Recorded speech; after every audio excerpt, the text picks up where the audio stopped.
All Hello, I right. am your Go ahead, brother. yes, hello, I am your host, Student X here, and I'm with my brother over here, Mr. Nice.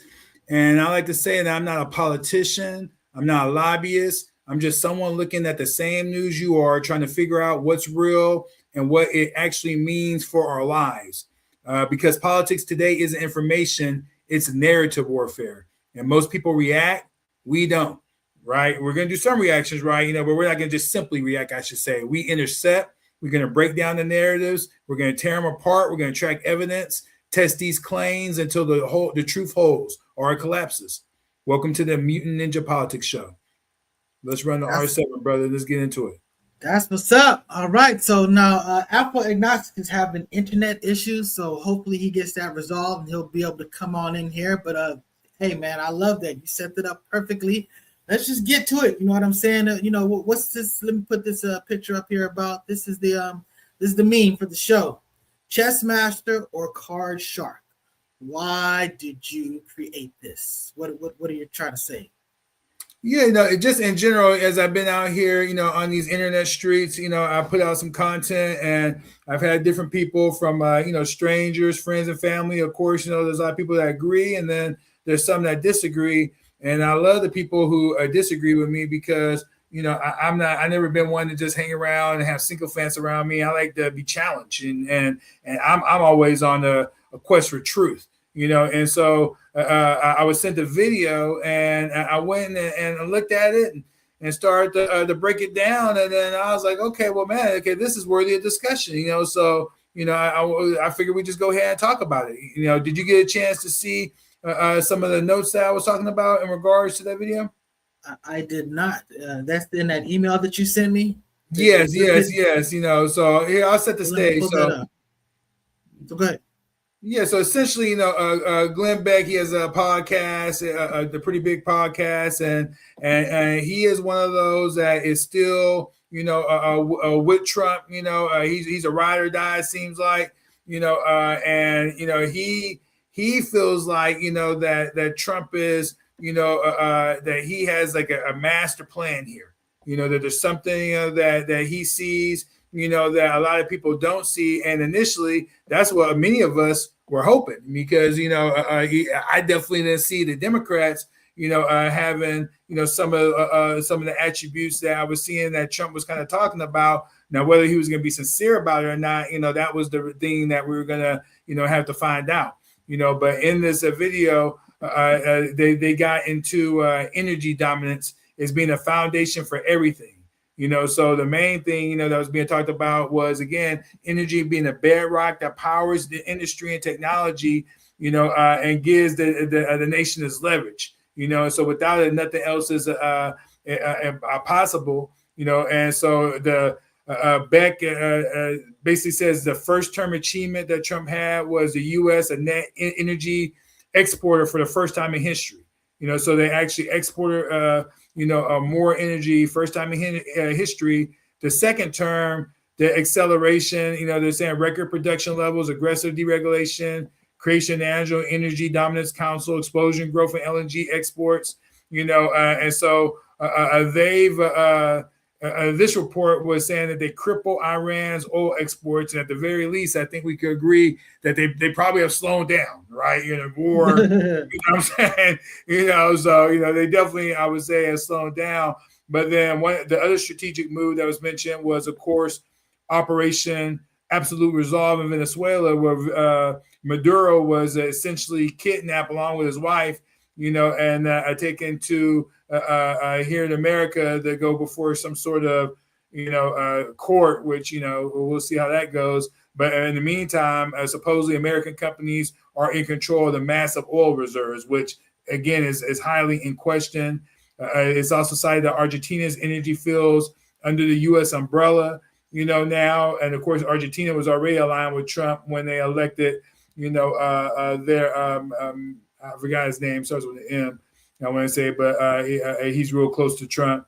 And then, of course, they're saying Europe is going to be become one of America's biggest buyers, to replace deals dealing with the Russian, supplies. So, essentially, when I was getting to some of these discussions with people, one of the reoccurring themes I had was all money ain't good money, right? I mean, that's something that in our community that I think we learned from, the game Dominoes. shows, right? Speaking of our domino champ, back in the cuts, probably, is this is a situation where, I don't believe that, that you could just, go and put out wickedness, and then there not be something that comes back on you, and right now it seems that we're starting to live in a time to where, in fact, I know to be a fact is that we're no longer in this unipolar world. So let's just start right there in terms of like the energy impacts, in terms of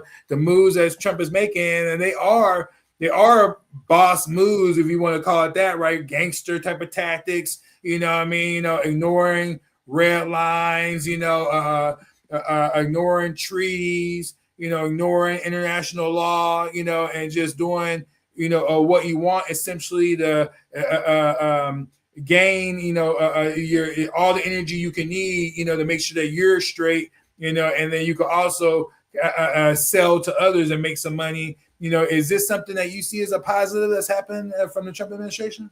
Well, first of all, if you want to basically have energy dominance, energy self-reliance, what you'll do is you'll take advantage of all energy resources.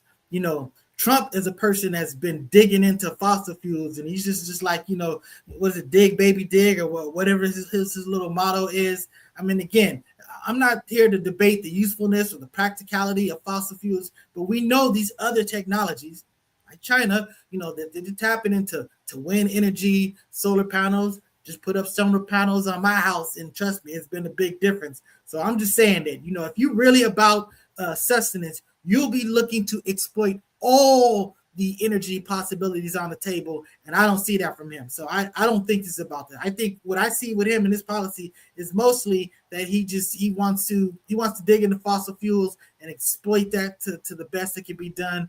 And I mean, he's basically digging into a political position that he's already had, and that's really what it is. So it's really not about energy self-sufficiency, about energy dominance. It's really about dominating fossil fuels.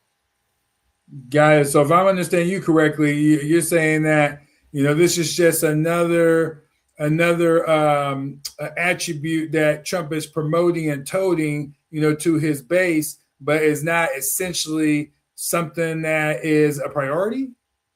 Well, I won't say that it's a priority. I mean, it kind of is a priority. I mean, what are we doing with the strait? What are we doing with Maduro? You know what I'm saying? All of these things have these big oil ties. I understand that the U.S. doesn't get a lot of oil from there, but they are impacting people that do get a lot of oil from there, particularly China and stuff like that. Even with the Maduro thing, that's a basic big China influence. So I'm just saying that I think that a lot of things that he's doing, he's digging into things that he said he would do. He says that he wants to make fossil fuels the focus. I think that he's doing that. You know what I'm saying? If he's saying that he wants to be Israel's best friend, he's doing that. You know what I'm saying? MAGA is complaining about, a lot of stuff that he's doing that I guess that he sold them that they're not buying. But I mean, that's a whole different other argument. I mean, I think for the most part, when you're talking about clearing out DEI, when you're talking about clearing out whatever, I'm just saying that the racist stuff.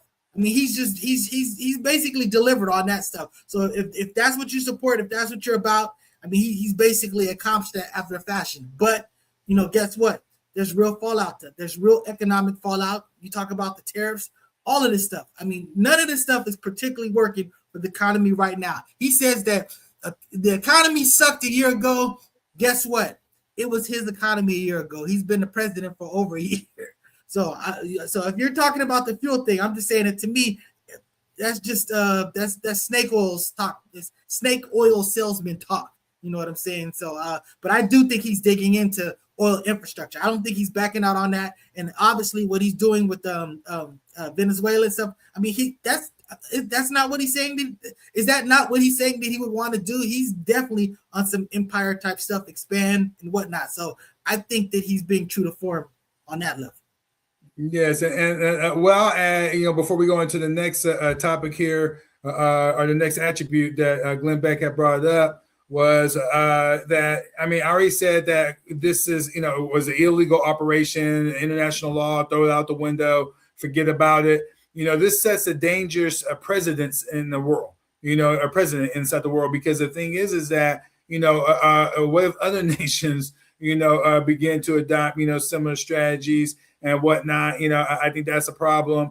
When you start looking at, again, what I'm seeing, what all this is that there's no coherent strategy, essentially, is what it looks like. It just looks like, things are just being done without really a true plan. And then, this whole empire narrative is a classic U.S. aggression being dressed up as sovereignty, and the world sees through it, and it's definitely increasing, the dislike, of our government, and just the people, dare I say as well, so there's a lot of people who has slammed this as being strategically dumb and just morally bankrupt, on this particular subject. I'm saying people like get retired. Now, that's a whole different discussion. If you want to talk about dumb and morally bankrupt, no argument there. But as far as, expanding America, trying to acquire Greenland, trying to acquire Canada, I mean, is this not what he was promoting and saying that he was going to try to do, and he's trying to do it? So,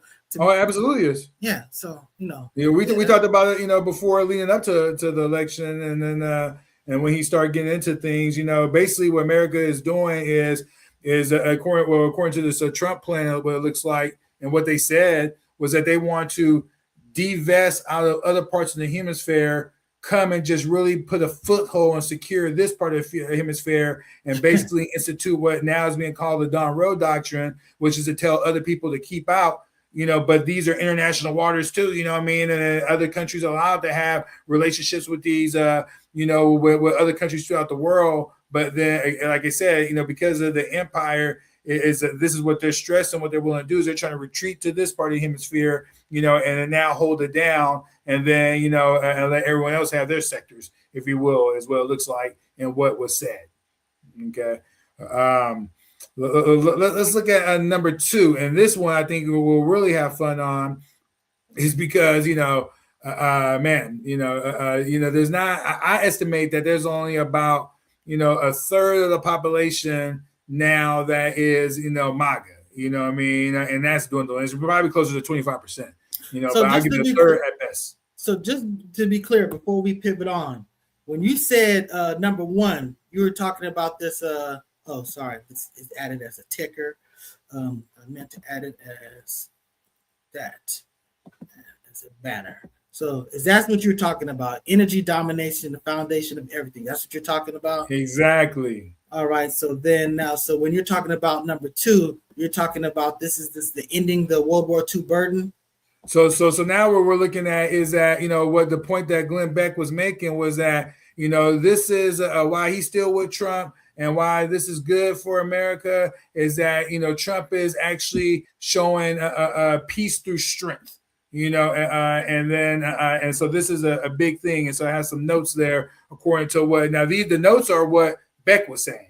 This isn't what I'm saying. The notes I provide you was what he was saying as a summarizing, that video, so because I know if you would have time to watch it, but I will at least want to give you some notes on it. So this is a comment. I just got to address this. Do y'all hate Islam?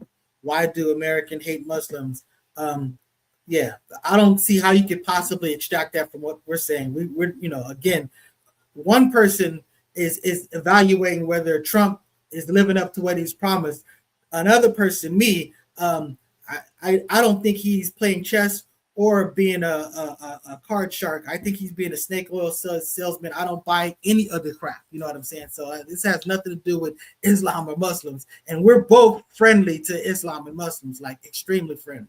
So I want to clear up that comment, but I'm sorry, I didn't mean to jump with you. Yeah, no, I'm glad, we appreciate the comments, so, thank you. But yeah, this right here, we're right now, what we're doing is we're analyzing the fact that Glenn Beck came out and he's one of the few MAGA people that are out there, with a large platform still promoting Trump. And we're talking about points he made while he's still with him. and then we're just dissecting them, looking at them. We're detecting the seaweed, noticing propaganda, and giving us some reaction to those comments. So that's where we're at right now. So right now we moved on to number two. These are Glenn Beck's, just to reiterate, Yes. these are Glenn Beck's arguments to why he's still with MAGA. Trump has lost a lot of MAGA, but some MAGA is still holding on. And these are the points that they were making, and we're addressing them. That's what's going on here. That's what you're saying, correct? Gotcha. Perfect. Right. So again, jumping into number two. So look, man, is this a thing? Real peace through strength? Is this like, what does that mean? And is it good? Yeah, I don't understand what this concept is. I mean, to me, when you think about peace through strength, that would be like North Korea saying, okay, we got nuclear weapons, don't mess with us. And nobody's messing with North Korea. To the extent that that's occurring, I would say, okay, that's strength, that's peace by strength, or at least discouraging by strength. But there's no way that I see that, that you're actually promoting peace by threatening people, by attacking Iran and all these wars and stuff like this. This is not strength and peace. You know what I'm saying? Your war is not peace. You know what I'm saying? It's to me, if you're not negotiating, if you're not being diplomatic, if you're not really taking it seriously, you know what I'm saying? Just seriously considering the other person's interest and your interest and trying to come to some middle. I understand that sometimes you guys can't agree and then it's going to have to be what it's going to be. But that's an example of strength through peace, because you're being a better person. You're being a stronger person. Just fronting and pretending you're like a bully, like you're taking a picture with a bunch of world leaders and you muscle your way to the front because you want to look strong. There's nothing strong or peaceful. That's some sucker stuff. So this to me, this is an insult to intelligence to imply that this is even a sensible strategy, much less once he's implementing. He looks extremely weak. Yeah, I'm at the agree, and then he definitely had took a lot of heat, from long-term supporters that he absolutely went ham on them, after their disapproval, of and disappointment, I would add, that he was saying. But this Council of Peace, man, this isn't a new model. It's just a U.S.-led club that sidelines the UN, buys allies with deals, and prioritize Israel over genuine peace. You know what I mean? So I don't know how, we're not gonna throw lipstick on a pig and call it something else, and not call that out. So you can't be talking about peace through strength when you're blowing and supporting regimes that are blowing people to pieces. You know what I mean? When we're looking at what's happening inside of Gaza, I mean, the whole world, I've been telling you all the shift for support for Israel in the U.S. It was shrinking. And then, Afro, I think, posted something I've known and seen, even prior to, is that just how far it shrunk.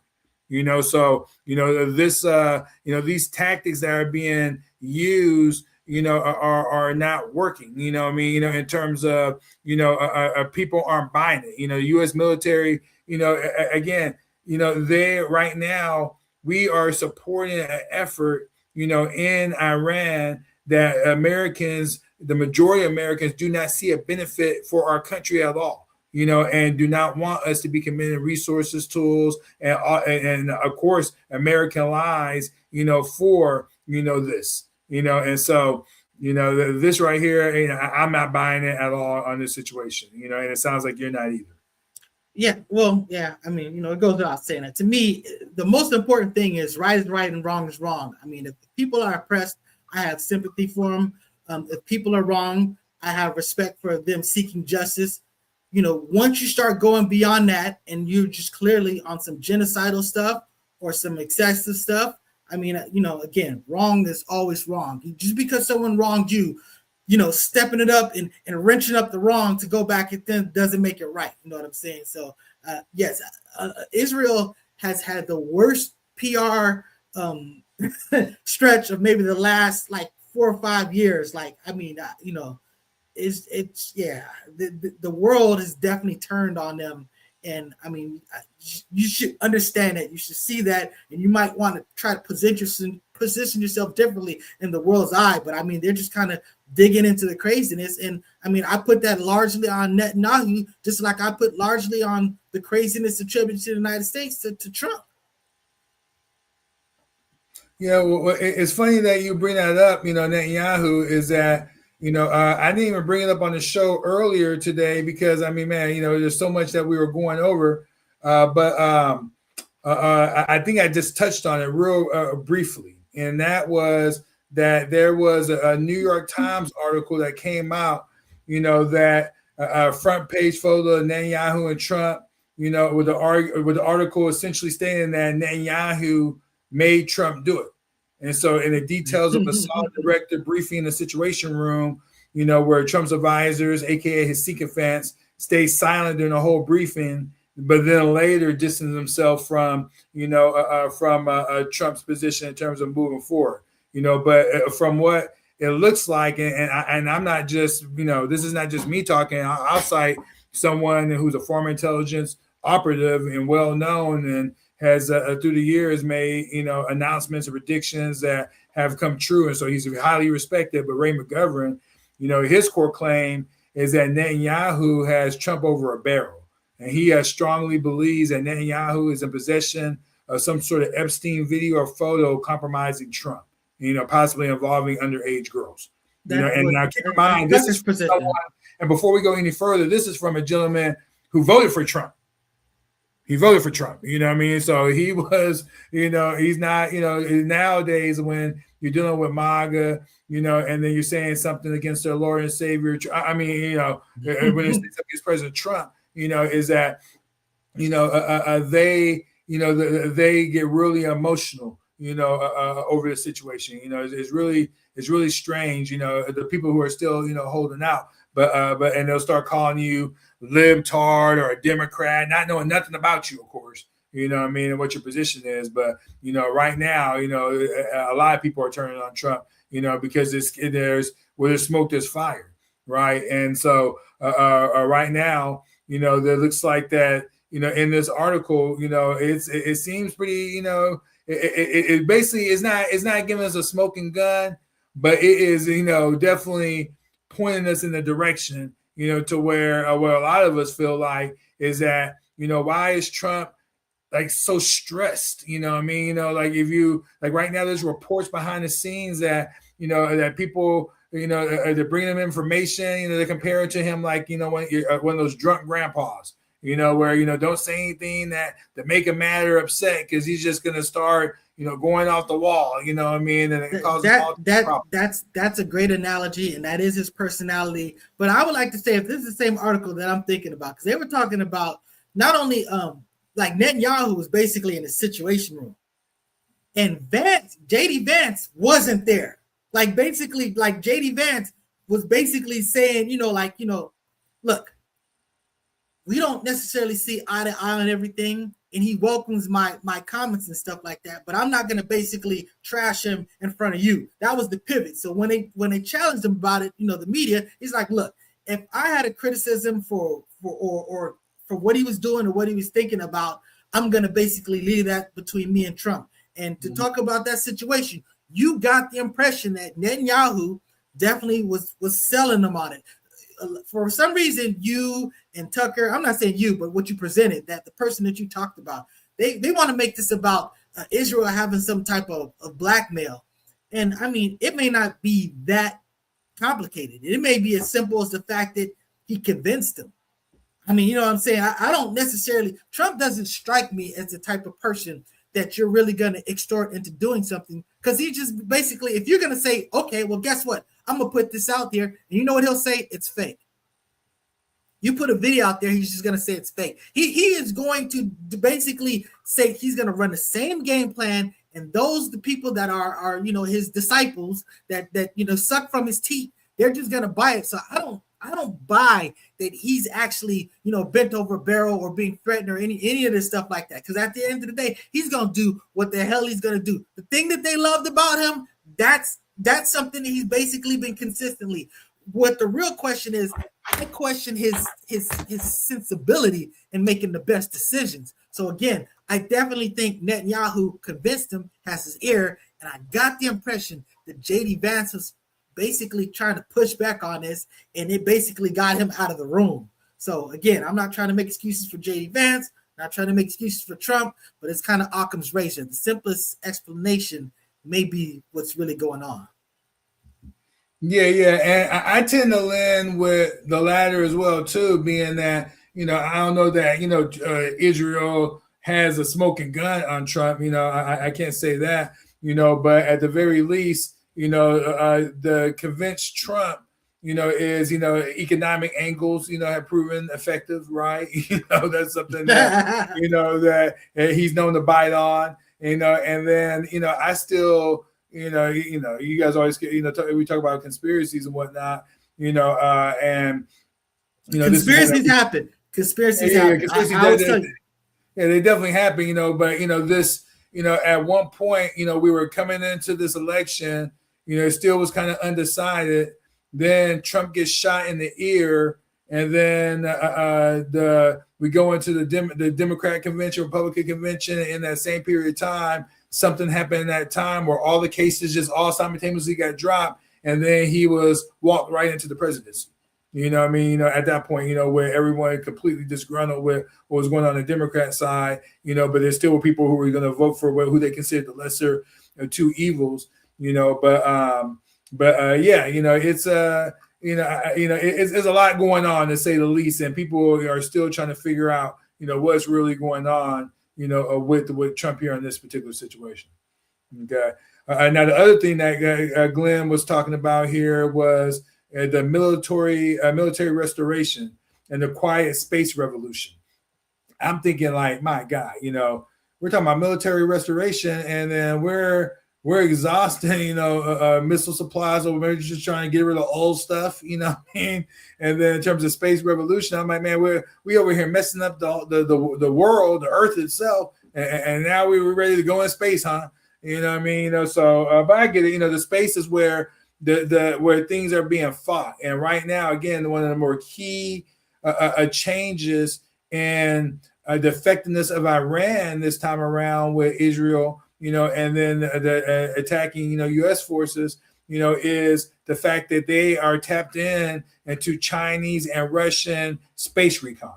And so, it's very important. There is a space war going on. It's literally Star Wars going on right now, up inside, in space. And I don't see that slowing down. But in terms of, to your true MAGA people who are still out there, they're saying that this is good, And this is a reason why to continue the support of Trump. What say you? Okay, now about the space thing, again, money and war are great motivations for things that money. Should I say money? Financial benefit, and then sort of like war competition.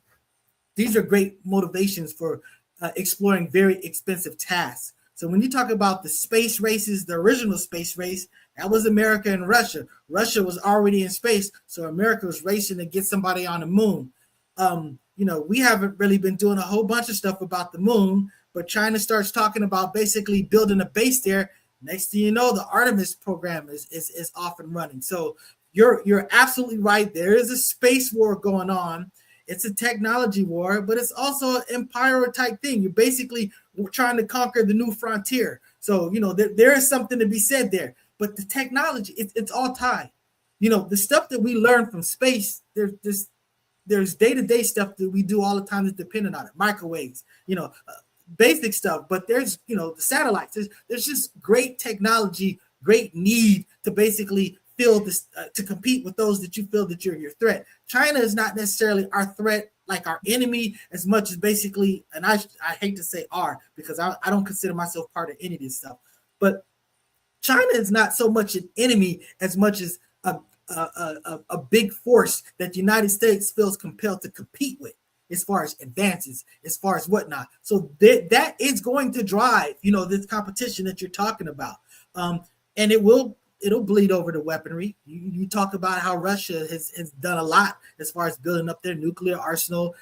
It's not just the issue of having a bunch of enriched uranium or a bunch of bombs, but just the technology of the bomb, better mousetrap, better type of bomb, more effective bomb. That's China's doing that as well. So yes, there is a big competition from a technology standpoint, from a military standpoint, and I will at least concede if there's one thing that Trump has dug in and that he's probably given you, and that people in the armed forces appreciate, that he's definitely been going to bat for stepping up technology, more money for that, those resources, not so much space, but definitely military. So I mean, to me, I think this is one of the things that you could kind of argue that he's actually not only been promoting, but he's really been kind of doing from not just this administration, but even the last administration.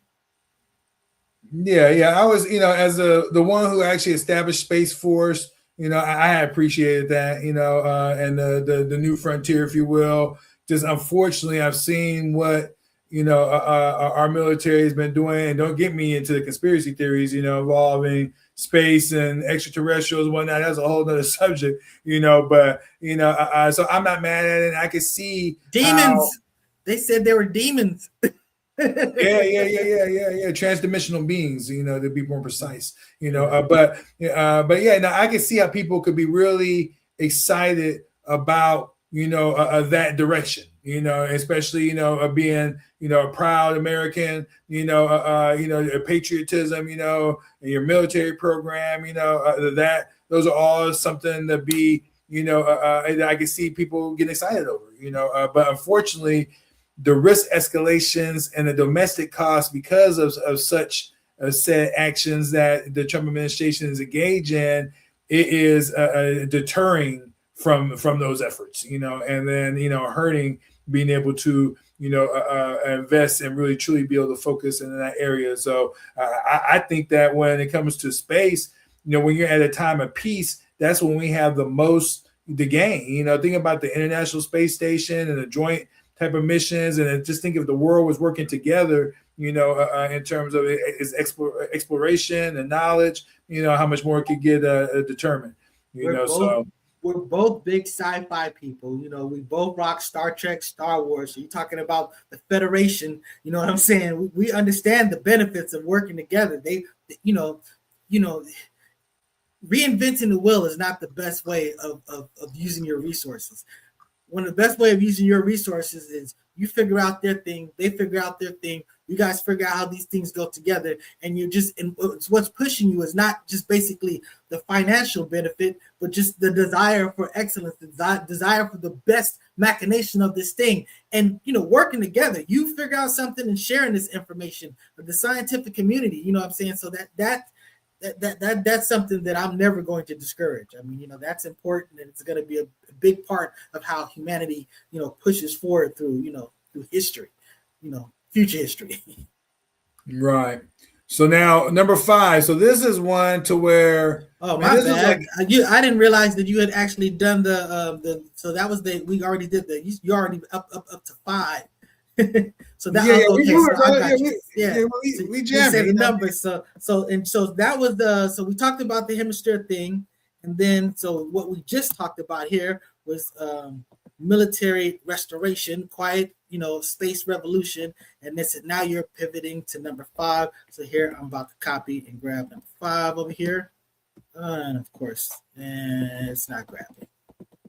All right, so while you're getting that, I'll just set the stage. So basically, it's talking about declawing China without a direct war, right? This was something that was really big coming into the election cycle on the right. They kept just promoting China as this imminent threat, right? They always have to have a bad guy, imminent threat. They're coming, they're going to take over the world. They're going to give us their social systems, and look, I don't want their social systems. I'll be the first to say that, a type of deal. But in terms of seeing China as this direct threat, well, it's only a direct threat is if you plan on being a direct threat to them and they have something you want, and now they're in your way, type of deal. So that's the way I looked at the American position when it came to viewing China as a direct threat, right? I understand some of the other, problems, right? When you outsource so much of your technology, your information to a third party to then manufacture for you, then, data is compromised,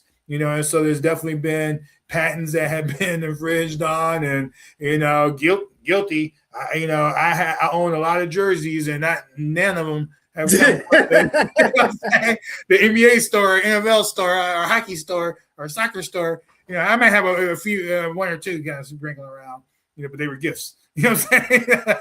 I'm saying that, but look, the tools that he used, of course, were targeted tariffs, tech export controls, reshoring factories and supply chains, securing new rare earth minerals, because China, they have a balance they have to do, is that they see that America is an aggressor. They reduce some of the minerals that they're willing to sell her, and some minerals they just outright are not supplying America with. But it's a real delicate balance, because they kind of want to keep her dependent at the same token. So I get it. I'm all about doing for self and everything. That's not a bad thing at all. I get it. Massive investment, in terms of these, different factories that they want to build here in America. There's something to say about that. But I threw a few things out there. What are your thoughts on this whole, red threat and this being something that is good for America, in terms of focusing and targeting, China, by, not engaging in a direct war with them, quote unquote, but just trying to declaw them? I was never one of those kids in school where I get in trouble and I'd be like, well, why did I get in trouble and such didn't get in trouble? At the end of the day, I'm going to focus on what I need to do. I don't need to be focusing on them. I salute whatever successes and achievements that China accomplishes. China, do your thing. Do you to the best of your ability. I would say I'm just going to focus on what I need to do the best of I'm competing with myself. I'm not competing with China. That's the way that I would think about it. So the concept of decline China, again, every effort that you do focusing on them is basically taking away resources and focusing on yourself. If you want to be less dependent on them, again, that's something different. I understand that. To the extent that you can be independent, the extent that it doesn't just make you extremely vulnerable, that's something that's building up your strength. But again, that's not about declining them. That's about strengthening yourself. So again, United States should be focusing on what's going to be in the United States' best interest and stop trying to get in a pissing contest with a communist country that doesn't have to go through all the voting and stuff. How long it will take us to make a decision that they've already made and moved on. That's just not something you're going to be able to compete with on that level. At the end of the day, you need to figure out how to do you to the best of your ability. Salute to them. Don't be sitting there trying to create problems with the other nuclear superpower. We need to figure out ways to be allies with Russia and China and just do what United States needs to do. You know what I'm saying? So that's my position on that. Yeah. Now, do you really believe that that is what this government and its politicians, are about? That they could actually get to that conclusion or get to that point of view? They're not trying. The fact that they even bring up that they have to compete with China, who's not hostile, you know what I'm saying? That it's just, to me, you're framing it completely in the wrong way. If you don't have the resources to beat China in a particular thing, then guess what? That L is okay. The fact that you're number 2 or you're number 3 in that regard, go beat them in the ways that you can be number 1. You know what I'm saying? At the end of the day, making this competition is basically, like I said, it's framing it wrong. It's taking the focus off what you need to focus on. The real focus should be on, okay, again, like the tariffs. The tariffs were like some attempt to balance, all these things that were going on, whatever, and really not looking at how the tariffs were actually going to affect us here.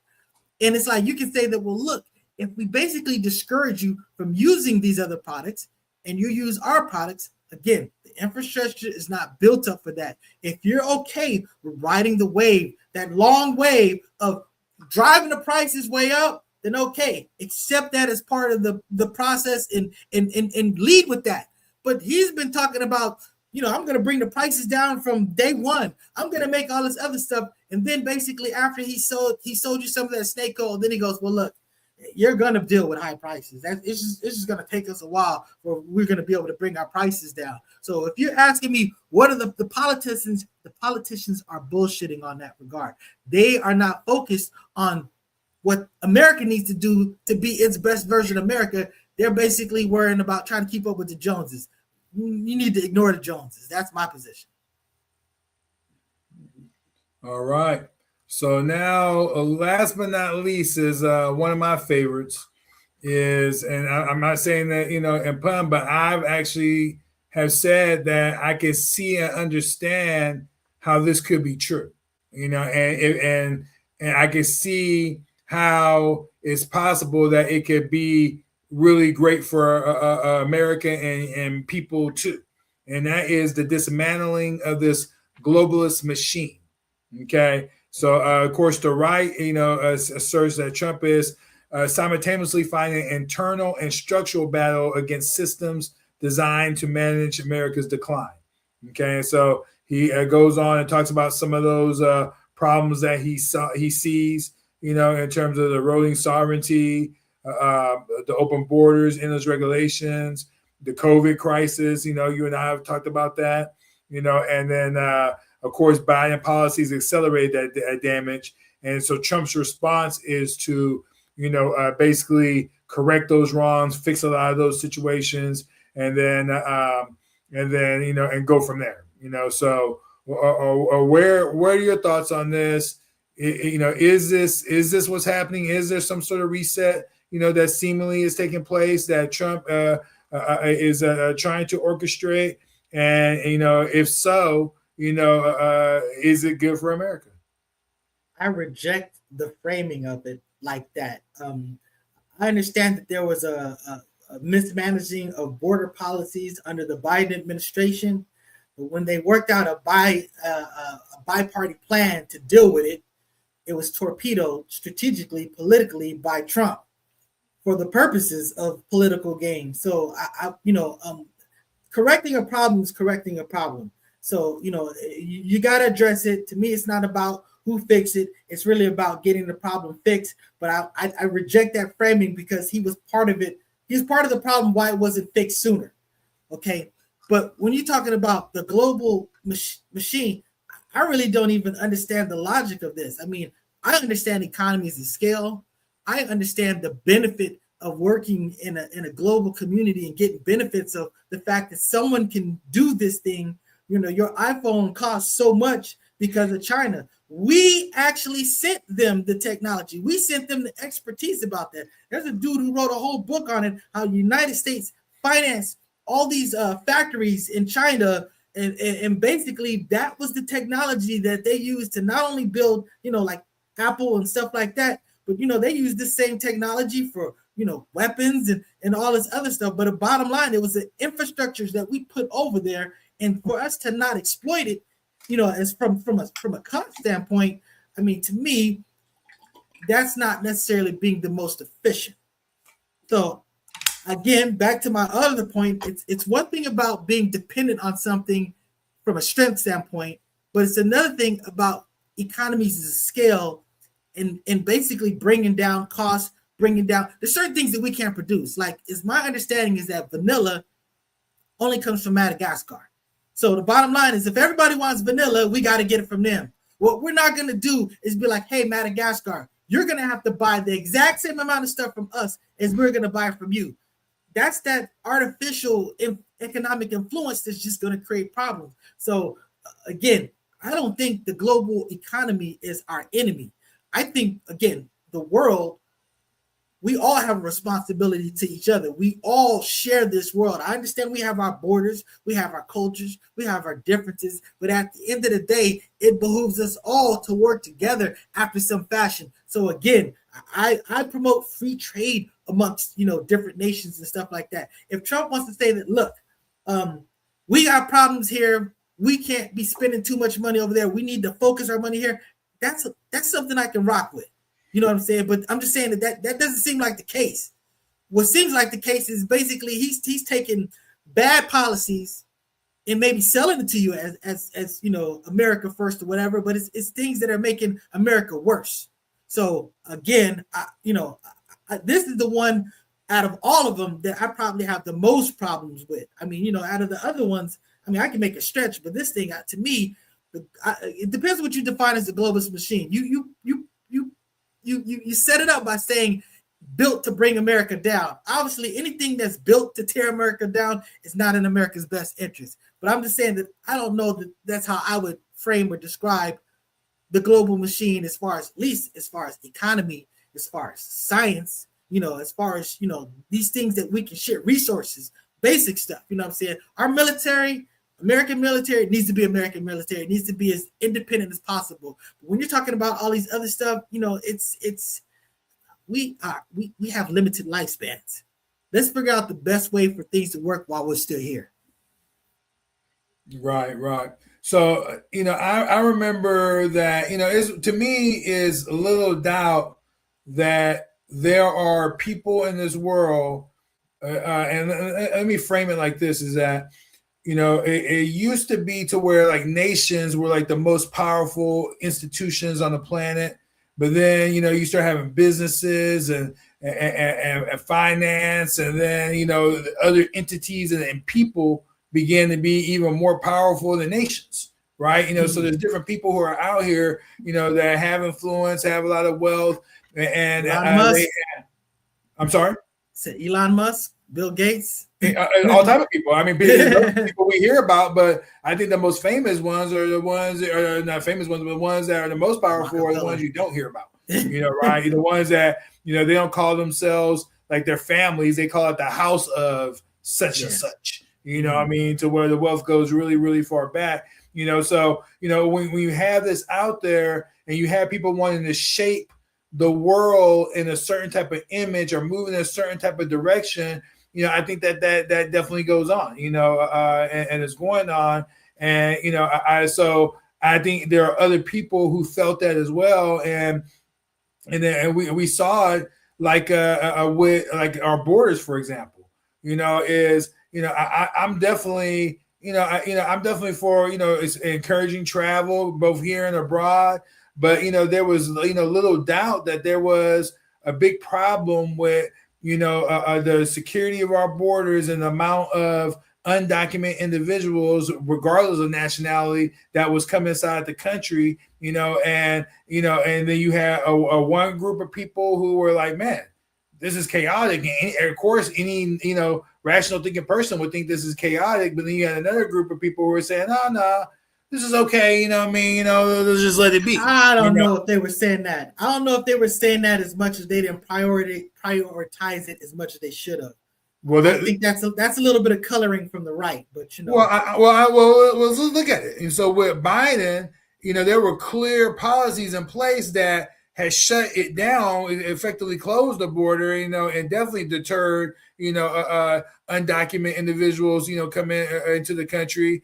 And then when Biden came into power, he immediately reversed all those situations, and then obviously had the opposite effect. Even though there was a border czar, that was appointed, who would later run to be a vice president, or later run to be. She wasn't a border czar. That was a made-up term. I had to poke at you right there a little bit. But the thing is that, there definitely was a shift there. So, and people were looking at it. I think it's sensible. Is why did the Democrats also reverse something and allow this influx to happen? What was that purpose? And so people, since they couldn't, I disagree with Afro. Afro acts like that if you bring up a question and you question a narrative, that now that person questioning that narrative has the burden of now explaining, what really is happening. I don't know if that's a fair depiction of. I think that's totally fair. That's what he said when he came in, and he can defend himself. But I'm saying that I've observed the same things you've observed, and I'm just saying that I wouldn't characterize them that way, because I would say that again, I'm not making any excuses for the Democrats or the Biden administration. They definitely had a bad immigration policies and stuff like that. I'm just going to say that my understanding is that they were attacking the I guess they felt like the policy was horrific as far as it was draconian. So it wasn't an issue of that they didn't want to have some type of border. They just didn't feel that method of it. I remember hearing Nancy Pelosi was talking about, look, we don't think that you shouldn't have proper borders and stuff like that. We just think that a physical wall isn't necessarily the best technology. There's other technology where you have these sort of like basically just using technology. So it was basically sort of like a different way of going about it. Not saying that it shouldn't be done, but at the end of the day, they mismanaged it to the extent that basically it was a thoroughfare. So it's a failure. You know what I'm saying? You no matter what your intentions is, the intentions don't give you a free pass. That it was a failure. But there was an effort to correct it, and that effort was held up. So I'm just saying that you can complain about the failure, but you can't complain about the failure from this point on when a basic, workaround, a solution was in place. You know what I'm saying? So I'm just saying that you have to, your criticism only applies to certain things. It doesn't apply to everything. Not you particularly. I'm just saying the figurative, Sure. Yeah, I think ultimately, when we get on this topic in terms of the globalist machine, if that's something that that one subscribe to, and then hey, you're going to look at it as being a pro potentially, in terms of Trump. But I think now all bets are off, because one of the key parts of dismantling the globalist machine was no more forever wars. Right. And no more getting into these, quagmires and these situationships, what I mean? And then look at where we're at. What I mean? We're not only going into, that, but it looks like it's going to expand to something greater, greater meaning a world war, is what it looks like. It just clicked for me. So when you talk about the globalist machine, you're talking about the world police trying to police the world. Yes. Yeah, you mind your business. These are sovereign nations. You know what I'm saying? It's one thing to assist an ally because they're your ally, but at the end of the day, you don't get to decide, China's humanitarian crises and stuff like that. How dare United States of America talk about anybody's humanitarian crisis with the history that the United States of America has had? You know what I'm saying? Inside of the country, and outside of the country. Yes, yeah, exactly. So that's something where you can say yes, that but like you said, he's been trying to be the police of the world, not just the police of the world, but he's basically expanding, what the United States is trying to be or been. You know what I'm saying? He's trying to. He's basically looking for new frontiers to conquer, and they're not technological conquerors. They're not technological frontiers. They're actual other, sovereign nations that he's trying to basically bring into the collective, word to the board. So, that's what's up. Yes. So perfect. So I think we exhausted, Glenn's, points, and then Amaga's. Of course, you go talk forever on these type of subjects, but just in general, is my summation, from it is that Trump has gone too far away on, a core, I would say, things that were the most important to his supporters and why people voted for him. Most of those things have been thrown out the window, from Doge and trying to save the country money to, not, having so much money being spent by the federal government. Well, hell, $1 trillion to ICE, we got a war that, the money just in what we lost damage wise from being shot down, not to mention the cost of deployment, that's all been compromised, serving other nations and special interest needs, people see that Trump is seemingly prioritizing Israel's interests and needs over U.S. needs. So I think that you're going to continue to see this MAGA base decline. Because ultimately the things that that Trump is doing are not good for America. They're not good for the world. Hell, they're not even good for himself, because just where things are at right now, is I don't see how he doesn't get impeached along with others. And then, if this thing continues to go south, then, it's likely that they're going to lose both the House and the Senate, which means that you're probably going to jail for real. You know what I mean? You know, if that is the That case, will I be mean, catastrophic. you know, That would be a real prediction. I mean, it's literally the only way that this impeachment means anything. They're gonna have to win the House and the Senate. I mean, they're definitely gonna win probably the House. I remember. I don't know if they're gonna win the Senate, but you know, it's that again. I you know, Trump is in his lame duck. You know, I guess what they call it is term, lame duck term. Again, and that's not a knock on him, the lame duck. It just means that he's not up for another election unless, you know, he tries to extend it to a third term with some oh crazy no, yeah, machinations. but they got the plan already in place. So But maybe, but I'm just saying it. But the bottom line is that, you know, at this point, he doesn't have a whole bunch to lose. What may very well happen with Trump and Trump's legacy is Republicans throw him in the trash, just like the Democrats did Biden when she was no longer useful. Once he became so toxic that it was more of use to basically try to get away from Papa. And I mean, you know, that's only JD. That's their only salvation. Their only salvation is to get back to. Because you see these videos where all of these characters that are surrounding Trump talk terrible about him.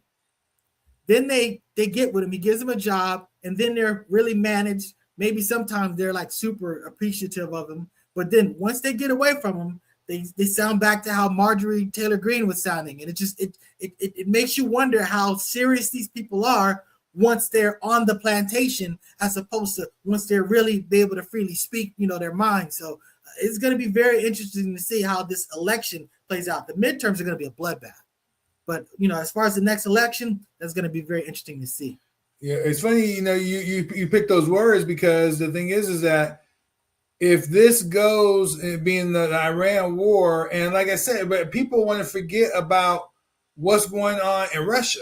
This thing is that is, you know, the Russia has been showing a lot of restraint, a lot of patience, you know, and for a good reason, because unlike, you know, in Iran, is that Russia, you know, they have, you know, they see these people as their cousins, their family, their friends, and whatnot. You know, some of them, of course, the Nazis, they want to go ahead and denazify that reality. You know, but the people who are living there, you know, they've coexisted in the region for a long, long time. You know, so you're seeing the Russia be real systematic, set the stage. You know, but even then, you know, themes seem to be coming to a climax there. So we'll see how that goes. But meantime, with the situation in Iran, we talked about, we have a so-called ceasefire.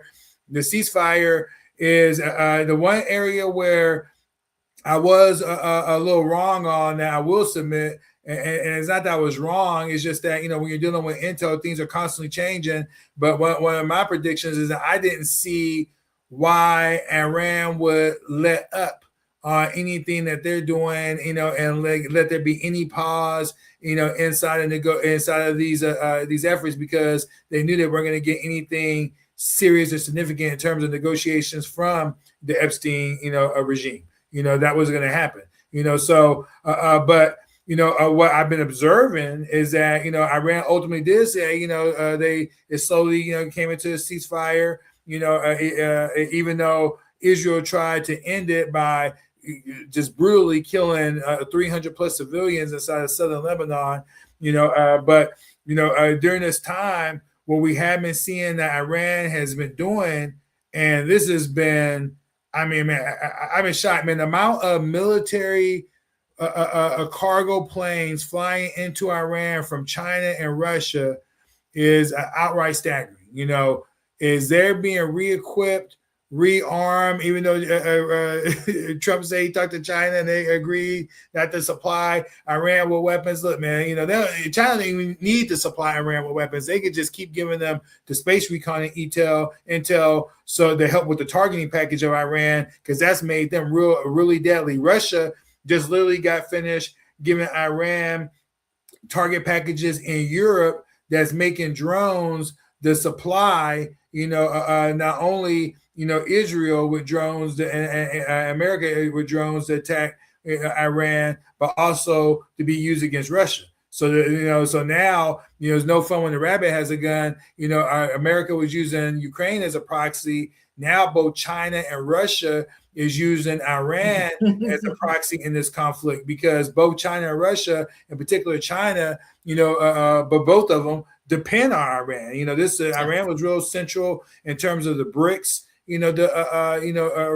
organization, and what was taking place there, and we can see in terms of targeting packages by the Epstein regime is that they target a lot of railways that were linked, to that trade routes and whatnot, So this is definitely, and I agree that, with. And that was the pressure for that China had on Iran to accept the ceasefire, because at the end of the day, they're still in control of everything that they were in control of before. Yeah. And if they can have some peace and definitely discourage attacks on their infrastructure. It's actually worse, because now, before, there was no tolls inside the Strait of Hormuz. It was not closed. Right now it's still open to traffic, just not those supporting the Epstein regime and trying to harm Iran. So right now Trump is saying it's open. He's right, it is open, and he's blocking the blockade, wherever the hell that's going. But like I said, in the meantime, what Iran is doing is that, you're making a joke about it, but the theory is this. We understand that one thing that he can't do is force them to open it. But what he can do is create complications to anybody going through it. And since Iran extremely is extremely benefited by its opening, and that China is extremely benefited by blocking the block, making sure that even if Iran wanted to use it, that it would be problematic for them to use them, it would put pressure on them to come to the table and figure out something. So it will, but here's not your crazy problem. Strategy. But here's I'm your not problem. saying it's working. I'm not saying it's. I'm not saying. Yeah. All I'm saying, but it can't work, right? There is a position. It can't work because again, game theory and out and playing it through is that okay. U.S. says, "Hey, boat, they'll just wipe out. They'll just wipe out. The right, don't go. So now you have an oil tanker, right, that's going through, and then or let's say, because at first, let's say they let them go in, but then as they're coming out, they're going to stop them and try to, So now your options are, is if they say no, we're not stopping, you can either send some sort of team in, QRT team, to where you're gonna, come down on helicopters or fast boats, board a ship, commandeer it, But then the way China has been teaching this ships is they have a real strong, a brig, and a brig, but the well, I don't know why the word's escaping right now. Bridge, the bridge, they have it secured, to where you're not getting in there. So unless you're gonna blow it up, blow up the bridge and whatnot, not to mention, try to stop it. So then what? So that either A, you have to resort to piracy, right? You got commandeer actual vessels coming through and take it, or you got to shoot a torpedo and shoot it and sink it, and then create an ecological disaster simultaneously. And on top of that, declare war against another China. Nation, because superpower, now, superpower. You see what I'm saying? Yeah. So like I say, and then on top of that, you can't. Well, China's been diplomatic about it. Put it this way. This is my problem. China checked America. Well, they did after a fact. They did, but I'm just saying that the fact that, put it this way, China is asserting its interests, and they're not backing out of nobody. But they are pursuing diplomatic tact about this. You know what I'm saying? They ain't just beating their chest about this type of stuff. But what I'm saying is that I know that when I'm dealing with someone, like, let's say, if I'm out on the street and someone's trying to pick a fight with me, I'm really not trying to get into no fight with nobody. I'm gonna defend myself if I have to, but I'm gonna try to de-escalate it to the extent that I can. You know what I'm saying? My point is that sometimes you got to give the other person a win so they can walk away and feel enough that to motivate them to walk away. And I'm just saying that in this situation, it's really going to be about the wins that you allow a person to claim, whether they're true or not. You know what I'm saying? Because it's just when you're dealing with a person like Trump, it almost really doesn't matter because he's going to craft any L into a win anyways. But it's kind of the basis upon which you could actually negotiate any type of lasting ceasefire with this guy is basically give him something that he can easily spend until win. He's going to spend anything until win, no matter what. But at the end of the day, he just can't take it. He's going to have to. He's just going to have to walk away from it at some point. It's going to be so politically toxic to keep this going that he's going to have to take whatever else there are and then spin those in the wins. All right, so now so you're going off of like what's rational, right? So the whole thing here is the fact that we're here right now is not rational. I agree. And that's what I keep reminding people is that there kept being times where it's like, oh man, that's not going to happen. He's not going to actually. Remember, he was moving all the ships in Iran. Oh yeah, okay, yeah, this is just him posturing and blowing. He's not going to actually attack Iran. But then, and that's what I was saying. But then, once it got to a certain point to where there was such a commitment, then I was like, well, hell, now that they've moved all these assets into the region, they got to attack Iran. They got no choice but to attack Iran now, because you can't just put all these assets here and nothing happens. You understand? And so that's what happened, right? You know what I mean? And so the thing is that when you're dealing with war, it becomes like its own creature, And so right now you move, 10,000 troops there in the region. They're not, shooting them up, bang bang guys, all of them. You know what I mean? But to the next, I agree with you. You don't even really need to finish this argument. I agree with you 100%. I will just offer this: he isn't the only person there. He's got to give instructions. He's got to give instructions to other people, and at some point they go, "This motherfucker crazy," and they stop, taking orders from this dude, and they basically, then you 25th him. And I'm just saying that he's either going to come to a point. I understand he's being completely irrational, but usually you make a person desperate enough, you make it real easy for him at least to see that ration, and that's either going to happen to him on that level, or he's going to get 25th, or he's whatever. I don't know. I'm just saying that he's surrounded by Cinco fans, bro. He is. Fans, they don't 25th you. That's the problem with the politicians. But now you're talking about commanding the army and the war and stuff like that, the military, and at some point they'll be like, yeah, nah. So let me ask you what point, right? Is it the point to where, because right now pretty much everyone agrees that that in terms of escalation, they can't do any more than they've done so far. The only thing that's left is essentially nukes. You know what I mean? They haven't. Well, technically, they haven't put boots on the ground. Bro, but it'd be stupid. But I'm just saying. But you saying they have what's left? There's a lot of stuff that left. They could literally just be. For example, he literally could said what he was gonna do is just start attacking the infrastructure and war crime type stuff. You know what I'm saying? Yeah. There's a whole lot of stuff on the table before you even go like pushing the nuclear button. But I'm just saying that when everybody around you is like, hey, and again, we understand that as long as Netanyahu's in the room, he's got someone who's going to be as irrational in him and is going to probably keep giving him motivation to keep doing what he's doing. But there are a lot of other voices. At some point, thing about politicians is they look for their own survival. They understand, they can play stupid. Whether they are stupid is something different. And at the end of the day, they got to be thinking about the next move, because Daddy Trump ain't going to be there to basically be supplying you, your whatever. He's already basically said, look, everybody that's working for me now, your pardon is on deck because it's coming.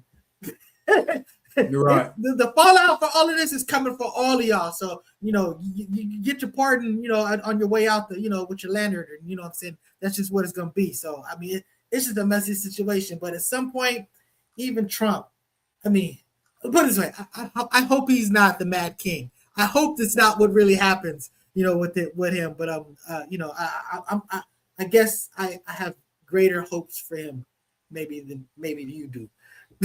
Yeah. Now, unfortunately, I have a very negative outlook on the situation, in terms of where this thing is going, because I don't believe he's in the driver's seat. I don't believe he really has the power, because if he did, there's so much we were expecting him to do to start out this administration. And he seemingly, was doing some things that, or You see his productive. you see his financial profile. You see his financial profile before and after.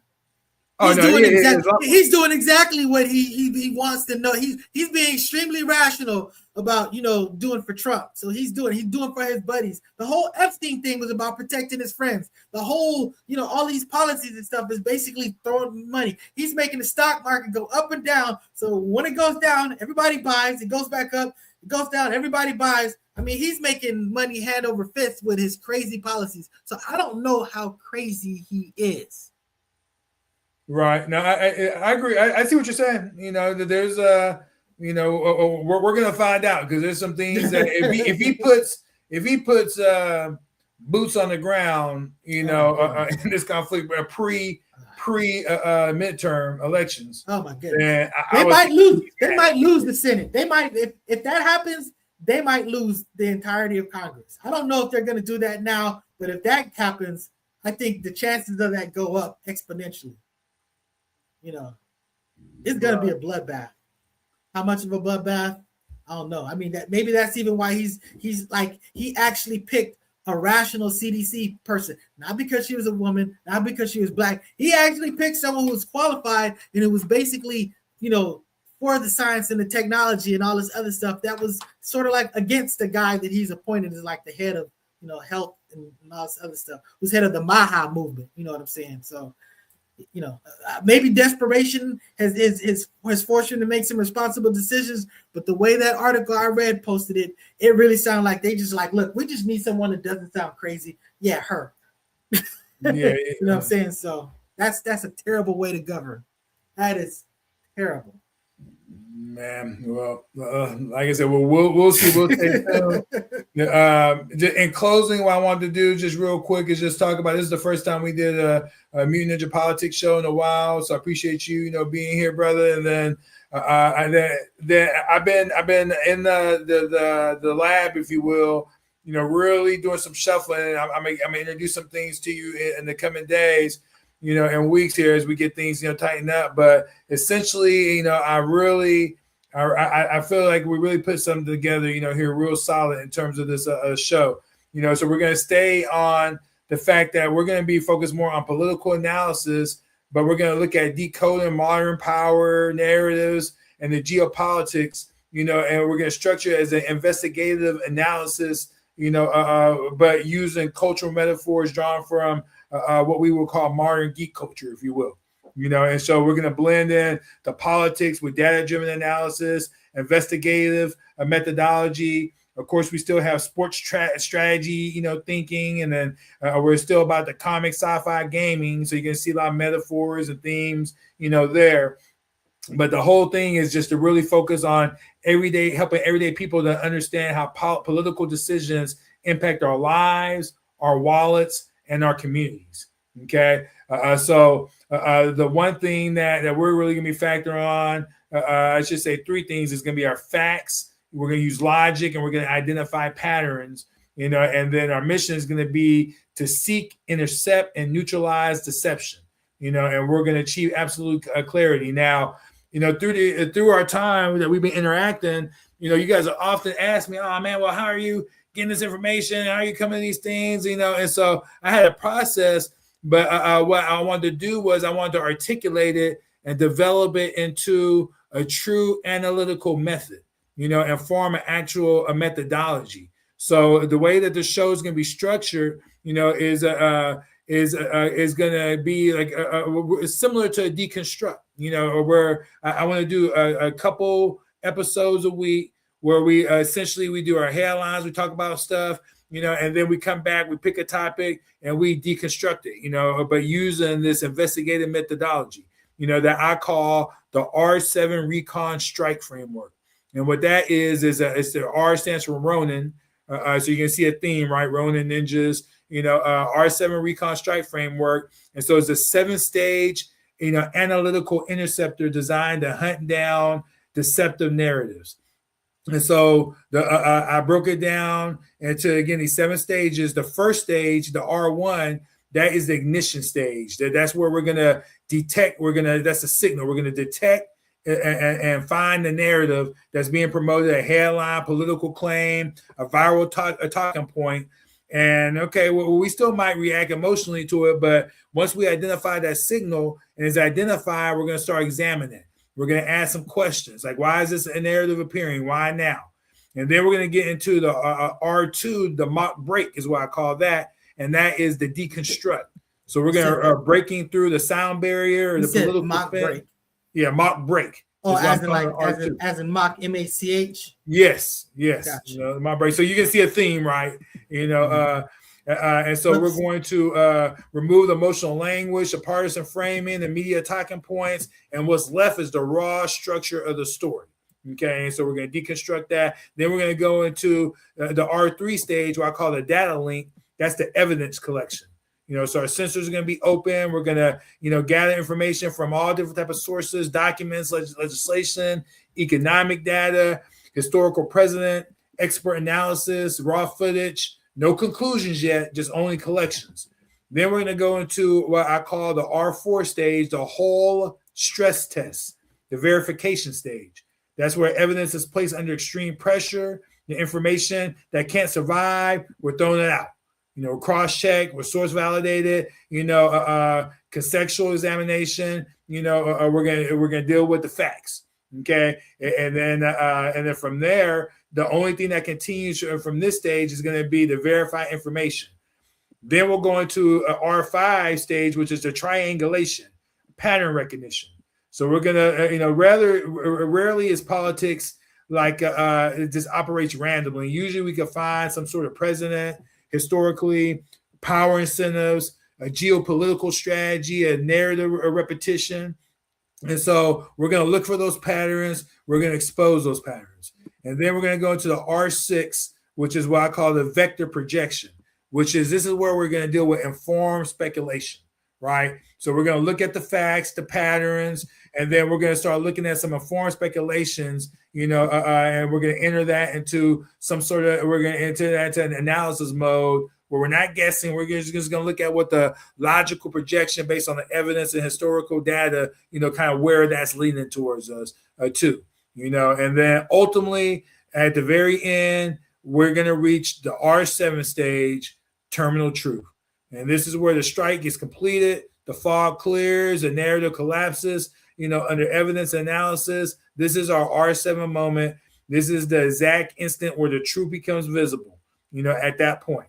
Okay. And so we're going to make it a thing. So behind all this, I have like a whole different visuals, graphics that we're going to utilize. The tone of the show, we're going to be bold. There's going to be urgency. We're going to have underground element to it, analytical, thought-provoking, and again, where we're coming from. We're essentially, dudes that love sports, comics, anime, gaming, sports strategy too, so, I believe we're going to have a lot of fun, with this. We're going to play around with it a little bit. But there's a whole lore behind of it. But essentially, we're going to be, if you're a mutant ninja, a mutant ninja engages in dialogue, and deception cannot survive being sustained in our presence for long. The noise fades, the narrative collapse. The only thing left standing is clarity. Okay, so we're going to decode this game. We're going to facts first, patterns second, speculation last. And we're not going to stop till we reach that R7, that terminal truth.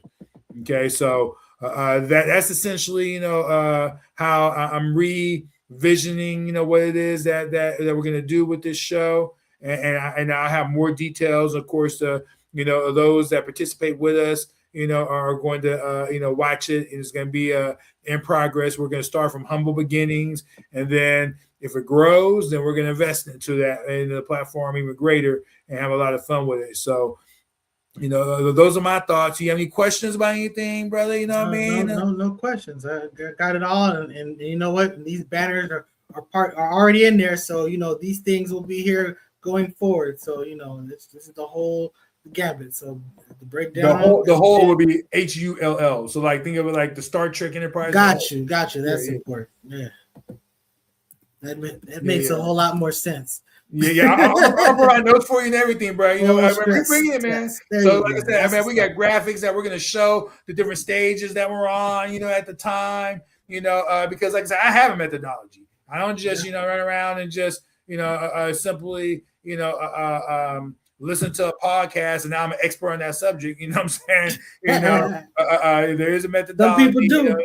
Some people do. But yeah, yes, I got so we're gonna that's gonna be front stage, and this was I believe is really gonna separate us from others. Is that we have a lore behind this, we have a community that's gonna be invited to participate, in this process, and then I believe that we're gonna have a lot of credibility just based on again the process, how we do things and being transparent as well.